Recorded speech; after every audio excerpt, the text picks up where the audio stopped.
Well, hello again. Thank you very much for staying with us on The Full View. Now, tonight, we take a closer look at the UDM's election manifesto. We're joined from our studios in Port Elizabeth by political analyst Professor Joleen Steyn-Kotze, and from East London, Sbu Ngalwa, who is a media and political analyst. Hello to you both. Thank you very much for joining us here on The Full View. But first, before we start our discussion, let's listen to what seems to be, we will ask, a strategic on the part of the UDM campaigning on the ticket of the ANC's failures and scandals. Let's take a listen.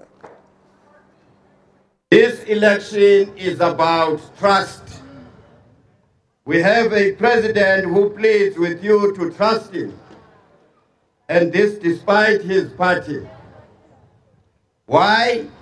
Because he knows that his party, the ANC, is not worthy of your trust.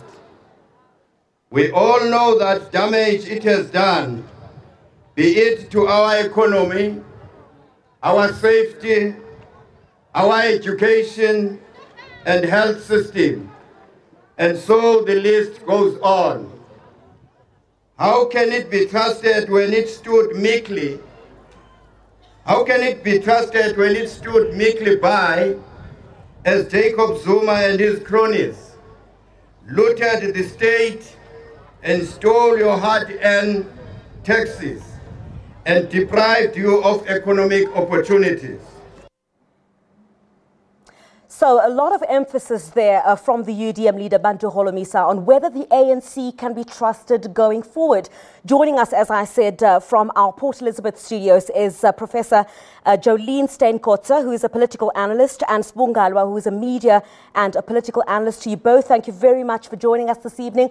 Let me start with you, Sbu. Strategic, would you say that the UDM party president campaigns on the ticket of the ANC failures and scandals? He mentioned, of course, the weakening of state institutions. PRASA and ESCOM were also mentioned. Well, obviously, Griselda, you would know that the ANC and the UDM fish from the same pond. So in terms of the promises are more or less the same. But where they differ, I think for Bantu Holomisa, he realizes that opposition parties no longer have the Zuma scarecrow, where they can just use Jacob Zuma as the boogeyman. Cyril Ramaphosa is no Jacob Zuma. And obviously, if anything, if he is to gain the trust, if he has to get support from the voters, he has to, that's why he's using his trump card is the issue of trust, where he reminds the voters of all the cases that involve ANC corruption, from state capture, the collapse of state-owned enterprises, and also to remind the voters that while Jacob Zuma may have been at the center of all of that malaise, the reality is that most of the leadership that is there currently was there when all of this was happening. So that is why Bantu Holomisa particularly, his promises are no different actually from what the ANC promises, but he is using the issue of trust, where it's about him as an individual leader and also the posture that he has taken on issues of corruption in the past. Professor, let me bring you in there, Professor Joleen Steyn-Kotze. Prof, do you share the same view that the UDM is positioning itself well in trying to highlight the failures of the ANC? If you look at issues such as state capture, the darkness that South Africa finds itself in now due to load shedding, is it strategic on his part to remind South Africans of how, according to him, the ANC has failed? You know, I think each and every single political party in this particular election will capitalize on that, most notably the failure of public institutions, the failure of governance during the Zuma administration.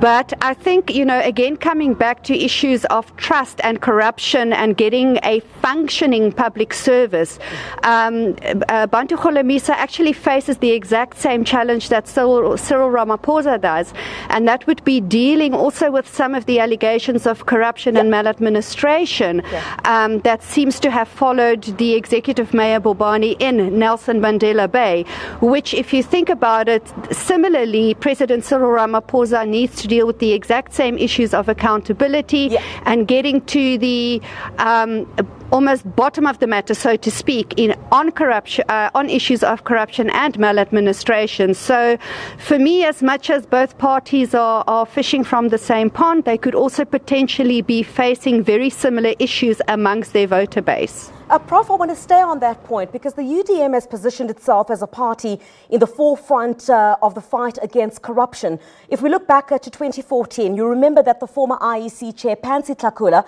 had resigned after the UDM had lodged a complaint over irregularities relating to the procurement of an office park. And recently, they had raised the red flag on alleged shady dealings at the PIC. But now, the UDM mayor, of course, in Nelson Mandela Bay, is himself facing allegations of corruption and maladministration. So how does this party that has been pushing itself in the forefront of this fight against corruption now have to deal with Mungameli Bobani and the allegations that he is facing?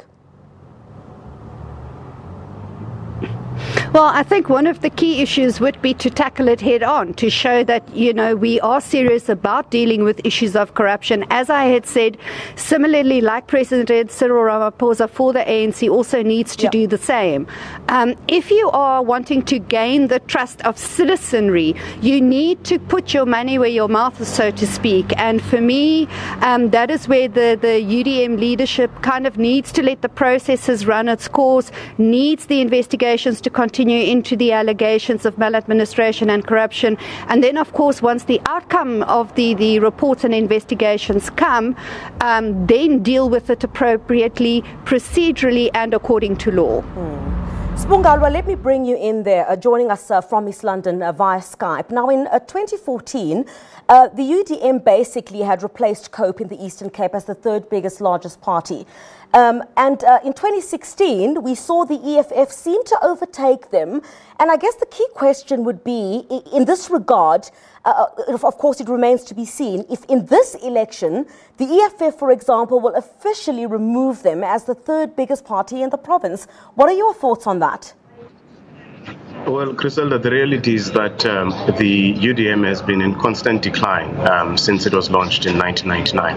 And you will recall that the UDM was once one municipality that was very strong in the former Transkei, where the General Bantu Olomisa was once a homeland leader. But what we have seen over the years is the constant decimation of UDM support.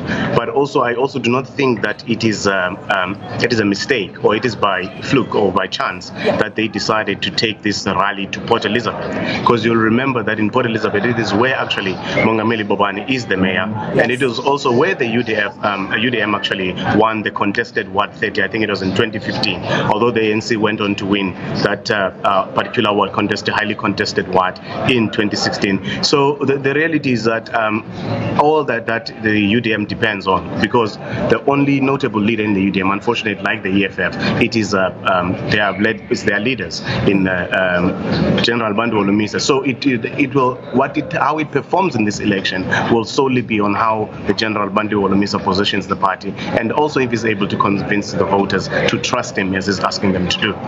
How does the UDM, Sbu, let me stay on you there, how does the UDM move away from this perception of it being an Eastern Cape party? Because yes, while it speaks to national issues pertaining to corruption, and perhaps on the national scale, that resonates with almost every South African who is concerned about corruption. But how does it position itself to be just beyond trying to fight for space in the Eastern Cape and perhaps resonate on other issues with South Africans in other parts of the country? Unfortunately, that has been the issue with opposition parties, where they find that their support seems to be shrinking off the years. Because I think when the UDM was formed with Bantu Olomisa and Ruth Meyer, it had positioned itself as that kind of an organization. With the departure of Ruth Meyer, you found the UDM moving slowly into the Eastern Cape support base, which is where General Bantu Olomisa was most popular, although he had been popular in the ANC. I think it was in 1991 or one of the conferences where he actually topped the list, or was high up on the list of additional members for the NEC. But I think what has happened over the years is that it is actually politicians just recoiling into their lagers and into their areas where they are most popular. But unfortunately, what that then means is that General Bandu Holomisa then ends up with one support base that is based in the Eastern Cape. And I do not think that there's anything that he can do to change that, because even today he's launching in the Eastern Cape. So it's all about protecting the little space that he still has. All right. I want to talk about some of the key issues now that came out in this election manifesto. I will let me stay with you on this one, Sbu. We'll connect with Professor Kotze just very shortly on the issue of education, Sbu. Holomisa touching on the issue of mud schools and criticizing President Cyril Ramaphosa. You recall in his State of the Nation address where he announced advanced technology for schools. Let's take a listen to this. Discrepancies at state schools when one talks resources spending and infrastructure. Some have the necessary tools to fulfill their obligations to our children, and others lack even bare necessities. President Ramaphosa announced that advanced technology would be used to enhance teaching, and we welcome this. But one cannot imagine a situation where a child works with a tablet at a mud school who has no electricity to even charge the battery of that tablet. We will establish a permanent commission on education whose primary responsibilities will be to establish and build upon basic education policy pillars, as well as ensuring that there is stability in the curriculum to give our learners the best opportunity to succeed in their studies. The UDM will reopen teaching training colleges and impose national standards of teachers and ensure that they have the necessary resources to provide the highest level of professionalism possible. School inspectors will be brought back to deal with erratic attendance by pupils, teacher laziness, and to ensure that the administration tasks are attended to. Whilst we're staying on that, of course, I mean, does the General have a point? I mean, the issue of infrastructure at schools in the Eastern Cape is one that still leaves much to be desired. And I mean, just last year, we had a 5-year-old girl who died after falling into a pit toilet at a primary school. Does the General have a point to make here? We're talking tablets at schools. It may be all good and well, but many challenges of infrastructure in the Eastern Cape.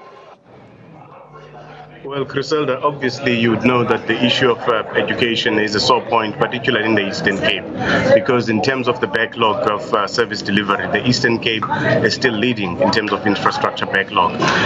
So obviously all that the General was doing this time around was to punch holes at some of the ANC's manifesto promises, which is to say it's well and good to talk about technological development and advancement and digitizing our schools, but it has to start somewhere. Start with the basics. Start with ensuring that our children are safe in their classrooms and that the schools are an environment that is conducive to learning. So it is all within the space of campaigning and making sure that you win the minds of the voters ahead of the elections. Sbu, we'll come back to you very shortly, and I'm hoping that Professor Kotze will be able to join us again then.